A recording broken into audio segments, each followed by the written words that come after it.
അങ്ങനെ ഭാവന സഞ്ചരിച്ചു കൊണ്ടിരിക്കുന്ന കാറിനെ ഫോളോ ചെയ്ത് അനിരുദ്ധന്റെ ഗുണ്ടകളും വരുന്നുണ്ട് കേട്ടോ. പെട്ടെന്ന് അവരുടെ വീട്ടിലേക്കുള്ള വഴിയിലേക്ക് തിരിയാട്ടോ അവരുടെ കാറ്. ആ സമയത്ത് എവിടെ നിന്നോ ഒരു വണ്ടി വന്നിട്ട് അവരെ ഫോളോ ചെയ്യാണ്. തൊട്ടുപുറകിലായിട്ട് അനിരുദ്ധന്റെ ഗുണ്ടകളുടെ വണ്ടിയുണ്ട് കേട്ടോ. അങ്ങനെ തൊട്ട് പിന്നാലെയുള്ള ആ വണ്ടി വന്ന് ഭാവന സഞ്ചരിക്കുന്ന വണ്ടിയിൽ വന്ന് ഇടിക്കുകയാണ്. എന്തു പറ്റി എന്ന് ചോദിക്കുന്ന ഭാവന, എന്താണെന്ന് അറിയില്ല മാഡം, ബാക്കിൽ വന്ന് ഏതോ വണ്ടി ഇടിച്ചെന്ന് തോന്നുന്നു, ഞാൻ ഇറങ്ങി നോക്കട്ടെ എന്ന് പറഞ്ഞ് അദ്ദേഹം അവിടെ നിന്നും ഇറങ്ങാൻ കേട്ടോ. അതേസമയം അനിരുദ്ധന്റെ ഗുണ്ടകൾ പറയുന്നു, നമ്മളെ കൂടാതെ മറ്റാരോ അവരെ ചേസ് ചെയ്യുന്നുണ്ട്, എന്തായാലും വണ്ടി ഒന്ന് പിന്നോട്ടേക്ക് മാറ്റിയിട്ടേക്കാം എന്ന് പറഞ്ഞ് അവരവിടെ നിന്നും വണ്ടി അല്പം പുറകിലോട്ട് എടുക്കുകയാണ്. ശേഷം ഭാവനയുടെ ഡ്രൈവറായിട്ട് ആ വണ്ടിയിലുള്ള ഗുണ്ടകൾ വഴക്കിടാൻ കേട്ടോ. പിന്നീട് അതിൽ നിന്നും രണ്ടാളുകൾ ഇറങ്ങി ഭാവനയുടെ മുഖത്ത് എന്തോ ഒന്ന് മണപ്പിച്ച് അവളെ ബോധം കെടുത്തിയതിനു ശേഷം ആ വണ്ടിയിൽ നിന്നും എടുത്ത് അവരുടെ വണ്ടിയിലേക്ക് കയറ്റിയാണ്.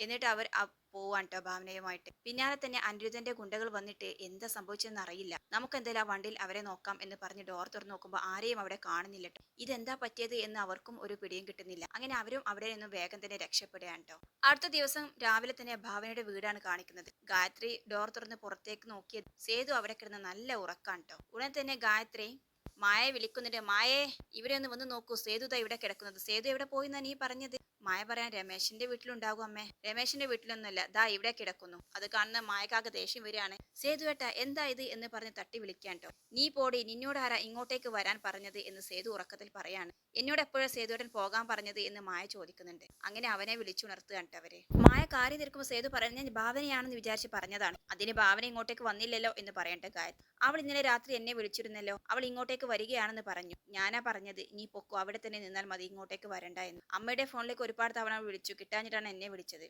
അപ്പോൾ ഗായത്രി പറയുന്നത്, എന്റെ ഫോണിലേക്കോ? മായ പറയുന്നുണ്ട്, അമ്മയുടെ ഫോൺ മറ്റോ സൈലന്റ് ആയിരിക്കും, ഒന്ന് പോയി നോക്കമ്മേ എന്ന് പറയാൻ ട്ടോ. അല്ലെങ്കിൽ നീ എന്തിനാണ് അവളോട് അങ്ങനെ പറയാൻ പോയത് എന്നൊക്കെ ചോദിക്കാൻ ഗായത്രി. പിന്നീട് അകത്ത് പോയിട്ട് ഫോൺ എടുക്കുകയാണ്. എന്നിട്ട് സൂര്യക്ക് വിളിക്കാൻ ട്ടോ. അതേസമയം സൂര്യ ആവട്ടെ അവന്റെ വീട്ടിൽ നിന്നും രാവിലെ തന്നെ എഴുന്നേറ്റ് ഫ്രഷ് ആയി എവിടെ പോകാൻ ഇറങ്ങാൻ നിൽക്കുകയാണ്. മോനെ ഭാവനയൊക്കെ കൊടുക്കുവോ? അവൾ ഇന്നലെ വിളിച്ചെന്ന് പറഞ്ഞു എന്ന് പറയാണ്. അതിന് ഭാവന ഇവിടെ ഇല്ലല്ലോ അമ്മേ, ഭാവന ഇന്നലെ രാത്രി തന്നെ അങ്ങോട്ടേക്ക് പുറപ്പെട്ടതല്ലേ എന്ന് ചോദിക്കുകയാണ്. ഇത് കേട്ടതും ഗായത്രി ആകെ തകർന്നു പോവാൻ. ഭാവന ഇതുവരേക്കും ഇവിടെ എത്തിയിട്ടില്ല മകനെ, പിന്നെ അവൾക്ക് എന്താ പറ്റിയത് എന്ന് ചോദിക്കാൻ ട്ടോ. സൂര്യ ആകെ ടെൻഷൻ ആവുകയാണ്. അമ്മ വിഷമിക്കാതിരിക്കെ, ഞാൻ വരാം, ഞാൻ ഇപ്പോൾ തന്നെ അങ്ങോട്ടേക്ക് വരാം എന്ന് പറഞ്ഞ് അവൻ വേഗം തന്നെ ഇറങ്ങി ഓടുകയാണ് ട്ടോ. ആ സമയത്ത് ദേവൻ ചായ കുടിക്കുകയാണ്. ജയ അവന് ചായയൊക്കെ എടുത്ത് കൊടുക്കുന്നുണ്ട്. ദേവനോട് ചോദിക്കുന്നുണ്ട്, അമ്മേ അച്ഛാ ഭാവനയെ കാണുന്നില്ല. ഇത് കേട്ടതും ജയ പറയുന്നുണ്ട്, ഓ അവളോട് ഇന്നലെ തന്നെ ഞാൻ പറഞ്ഞതാണല്ലോ ഒറ്റയ്ക്ക് പോകണ്ട എന്ന്, എന്റെ വാക്കിനൊരു അനുസരണ ഇല്ലല്ലോ, അതുകൊണ്ട് ഒറ്റയ്ക്ക് പോയതിൽ അവൾ തന്നെ അനുഭവിക്കട്ടെ എന്ന രീതിയിൽ നിൽക്കാൻ ട്ടോ. അജയനും പ്രസീതയും എല്ലാം ഒളിഞ്ഞു നിന്ന് കേൾക്കുകയാണ്. അവർ പരസ്പരം പറയുന്നുണ്ട് ഭാവനയെ കാണാനില്ല എന്ന്. അതിനർത്ഥം അനിരുദ്ധൻ പണി പറ്റിച്ചു, അവൻ കളി തുടങ്ങി എന്നൊക്കെ പറഞ്ഞ് അവർ സന്തോഷിക്കാൻ ട്ടോ.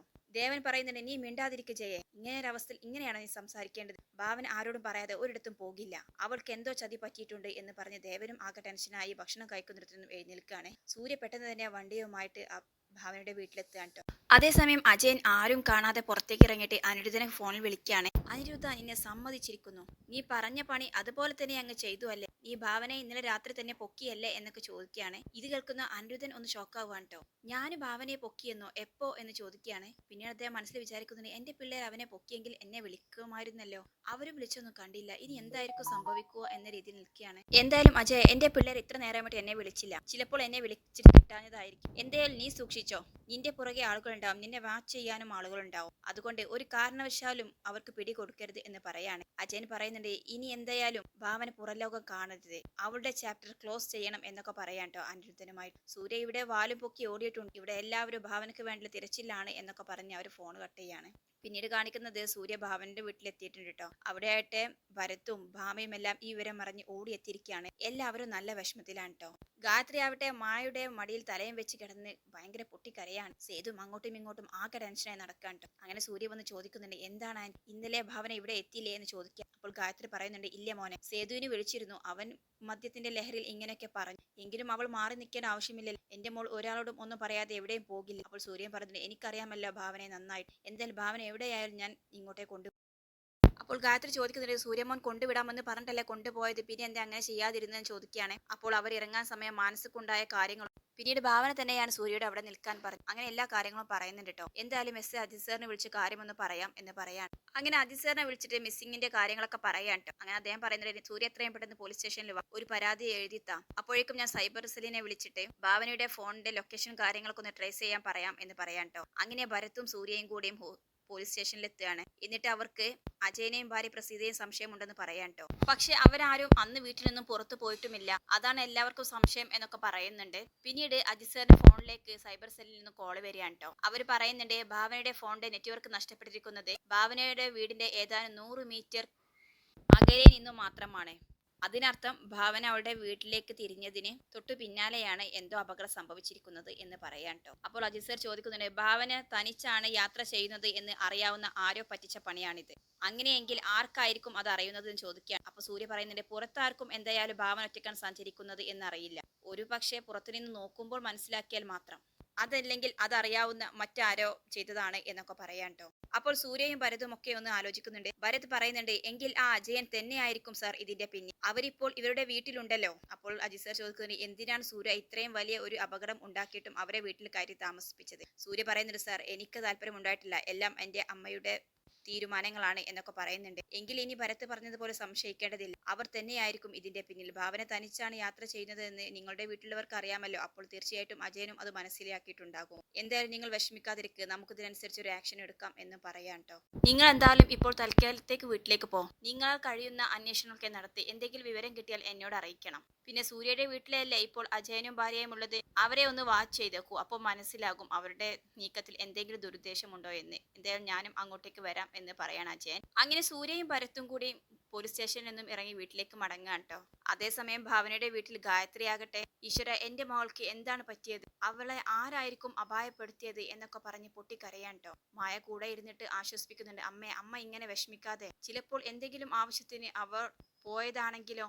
ഗായത്രി പറയുന്നുണ്ട്, അങ്ങനെ ആരോടും പറയാതെ അവൾ പോകില്ലല്ലോ മായ, മറ്റാര് ചെയ്താലും ഭാവന അങ്ങനെ ചെയ്യില്ല, അവൾക്കറിയാം ഞാൻ നന്നായിട്ട് വിഷമിക്കുമെന്ന്, അതുകൊണ്ട് എന്നോട് പറയാതെ അവൾ ഒന്നും ചെയ്യില്ല എന്നൊക്കെ പറയാൻ. അങ്ങനെ ഭാമയും ഭാനുവും എല്ലാവരും ഗായത്രിയുടെ ചുറ്റും വന്ന് ഇരിക്കുകയാണ് ട്ടോ. സേതു ആകട്ടെ ആകെ ടെൻഷൻ ആവാണ്. അങ്ങനെ അവൾ ഫോൺ എടുത്തിട്ട് വിജയപത്മനെ വിളിക്കുന്നുണ്ട് ട്ടോ. വല്യച്ഛ, നമ്മുടെ ഭാവനയെ കാണാനില്ല എന്ന് പറഞ്ഞ് അവൻ കരയാണ്. എന്താ സേതു, എന്താ കാര്യം, നീ കരയാതെ കാര്യം പറ എന്ന് പറയുന്നുണ്ട് ട്ടോ. അങ്ങനെ സേതു ഉണ്ടായ കാര്യങ്ങളൊക്കെ വിജയപത്മനോട് പറയുന്നുണ്ട്. നീ ഫോൺ വെക്ക്, ഞാൻ അങ്ങോട്ടേക്ക് വരാം എന്ന് പറഞ്ഞിട്ട് ഫോൺ വെക്കാണ്ട് വിജയപത്മൻ. അങ്ങനെ ജാനകിയോട് ചെന്ന് കാര്യങ്ങളെല്ലാം പറയാണ്. രണ്ടുപേർക്കും ആകെ ഷോക്കാവാണ്. ഉടനെ തന്നെ അവർ ഗായത്രിയെ നമുക്ക് കാണണം എന്ന് പറഞ്ഞ് ഭാവനയുടെ വീട്ടിലേക്ക് പുറപ്പെടുകയാണ്. എങ്കിലും എന്തായിരിക്കും ഭാവനേച്ചിക്ക് സംഭവിച്ചിട്ടുണ്ടാവുക അമ്മേ എന്ന് ചോദിക്കേണ്ട ഭാമ.